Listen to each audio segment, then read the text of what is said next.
In today's video, we are priming and activating for push-ups, priming through the wrists, the hands, the forearms, the core, and the shoulders. We're gonna jump right into it. All you need is yourself and a yoga mat. So we're gonna start with our wrists and our forearms. And today we're going to take our hands, let's take a non-habitual interlace. Interlace your fingers together, pick a direction, and we're just going to roll them one way. Just letting your wrists start to open up. Maybe it's kind of crunchy, maybe it's kind of awkward. Wherever you're at with your practice, you are here today. Pause, habitual interlace this time, and rotate the other way. Hello, wrists. Hello, hello, hello. Don't forget to breathe through this whole entire process. That's the biggest thing with any motion, any movement. Don't forget to breathe. So, release those hands.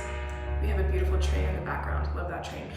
We are going to begin coming into tabletop. So here in our tabletop, we're going to sit back a little bit so you have space for the wrists. We're first going to stretch them. We're going to take our hands, palms up, fingers facing towards us. And if you feel comfortable in a tabletop, that's fine. If you don't have a lot of range of motion, sit your hips back, and we're going to just slowly rock front to back. Really creating space on the top of the wrists, feeling the stretch in the hands, potentially the forearms. One more rock this way and pause. Take your hands, fingers still facing towards you, palms up. You find the range of motion where you feel safe to be. I'm going to come out a little bit further personally. And we're first going to start with a rocking motion. Rocking front to back again. Now opening up the opposite side of the forearm, the wrist. And pause that front to back motion. Pick a direction, start to make little baby circles with the wrists. If you have it in your awareness, think about starting to grip through your finger pads when you are moving through this circle. And pause, switch directions.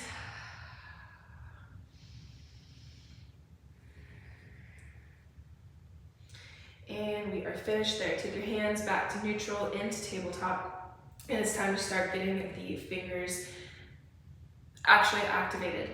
When you do this, there's the kitty biscuit method, which is basically what we're doing.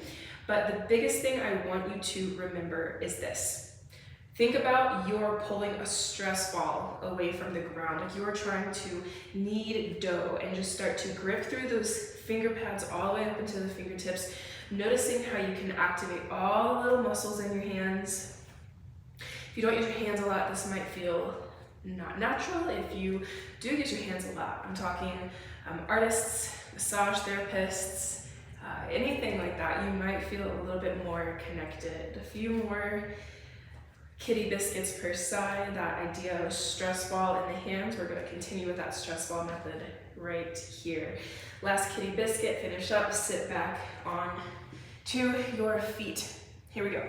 So in this wrist activation, before we go any further, if at any point in a workout or in your push-up method or push-up routine, take your wrist, pull the skin down, and then roll the wrist around. This creates space, which sometimes you'll find tension in because you are on your hands and you've got to find that strength. So, okay, hands out to the sides. Take them out nice and long, fingertips spread wide. Think about your fingertips being pulled away from you and your palms stretching open and pressing forward. So you're really feeling that stretch there. Okay. This should feel, this will be a stretch depending on where you're at. Palms up. Still feeling that really intense stretch through all finger pads. Relax the fingers and then drop your fingers down to the earth. Ooh, so looks like your palms are pressing outward. Breathe. And finishing it up, take your hands into a cactus or W arms. And then here comes the stress ball idea again. Think about the biggest stress balls you can hold in your hand and like you're gripping them. Like you're stress balling it away. Stress relief. happy fingers. So this is something you should do if you've got weak wrists, and you feel this a lot when you are doing yoga or push-ups or any kind of body weight work. Okay, release it. Shake out those wrists. Those should be good to go. Let's keep going. So we're gonna start on our backs. We're gonna do some supine lalasanas, and then we'll go from there. So in the supine lalasana, here's how it's gonna look. You're going to roll onto your back and into a bridge. The first thing I'm gonna ask you to do is lift the pelvic floor. If you don't know, this is mula bandha. Think about a Kegel exercise for you ladies, but instead of just in and out, you're holding it. Okay, so it feels like there's a lifting motion. That's step one. Step two, lift the feet off the floor. Put your knees as close together as possible. Squeezing them, point the toes away from you. So you should start to feel some extra good activation there. Woo. Take the hands next, press them up to the ceiling. And think about the bottom of the palm trying to lift up. To the point now we're going to start to lift our forehead, chin to the chest, and pull your knees into your forehead, squeezing everything as tight together all the way into that pelvic floor. Lift thighs together, lift to the ceiling, and hold. Breathe. 5, 4, 3, 2, 1. Release. Slight relaxation.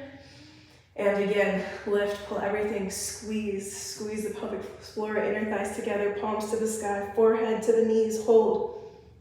5, 4, 3, 2, 1. Relax. Keep going, let's go again. Pull, hold. Press, squeeze everything in, don't forget to breathe. 3, 2, 1, relax one more time. You should start feeling all that compression and the core and the pressing, and lift, hold, point those toes. 5, 4, 3, 2, and 1. Relax, take yourself into a resting bridge.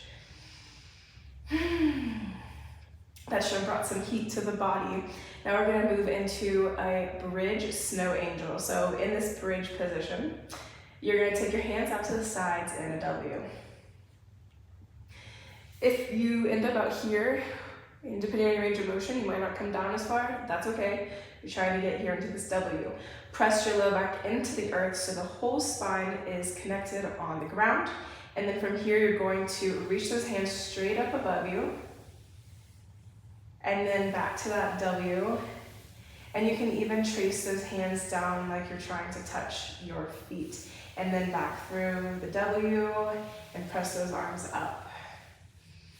And just keep with this motion. This is our snow angels, really opening the chest, the shoulders, priming them, because this is postural support. Remember, when we're pressing into a push-up, or we're working in the shoulders, even when we're working our back, this really is a time to support our posture, which can be a thing when we're all sitting at desks. Or not all of us, but a lot of us sit at desks all day. Okay, one more snow angel. Finish up where you are. And we're done with those. Roll up. We're coming back to tabletop. See, this isn't that bad, right? We're here to activate. We're here to open. So you feel in the body ready to do some harder things. Okay, cat cows. Cat cows, we're gonna inhale into cat, inhale into cow, exhale into cat. Let's go through this 6 times.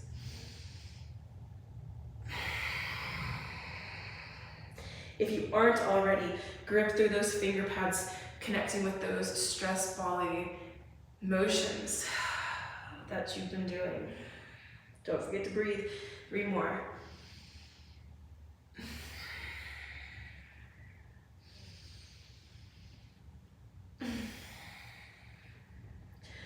And last one, good measure. Back to neutral tabletop as you finish cat, and we're just gonna wag the tail. That's dropping your hips over to the left, pushing them over, and then looking over like you're trying to look at your left booty, and then back to center, wag the tail to the right. Just a few times. And last one, finish up that round. Walk your hands in front of you. We're just gonna lower ourselves down onto the mat. These are called hand cuffs. If you haven't done them before, you get to do them now.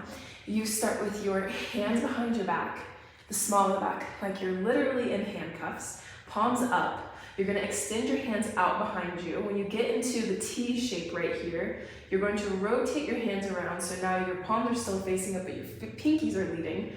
Reach it all the way in front of you. And if this is where your range of motion stops, that's fine. If you can keep going, lift and touch the back of the neck with the hands, and then reverse. Palms up, rotate at that half T, and back. We've got 6 of them, so get yourself ready, and let's go.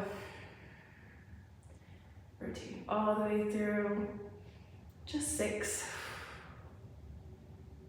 This should really start to wake up the shoulders.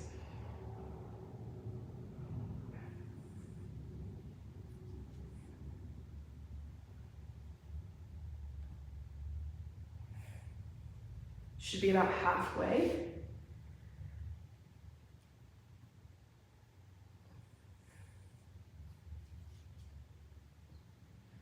I've got one more. Finish up what you got. If you want to pause the video, because this feels like it's actually doing work, that is fine. When you're done, rest your hands by your sides. Take a nice breath here. Maybe you want to relax the head for a second. And we're gonna move through and into a down dog plank. So align yourself here. In your alignment, you are going to start in your high plank. This is our first chance to really see how our wrists are feeling. In this high plank, take a nice inhale, exhale, and then inhale, press back down dog. And that should be the alignment. Make sure that your elbows are not hyperextending. You are pressing the floor away from you. We are lifting the tailbone to the sky. Spine is neutral, not dropping into a cow-like back. You feel that strength. Maybe you need to bend the knees a little bit. That's okay. Pedal it out here just a moment longer. And we're gonna roll through our plank back to down dog 6 times. Take an inhale, exhale, roll forward, high plank. Inhaling back. Let's go 6 times.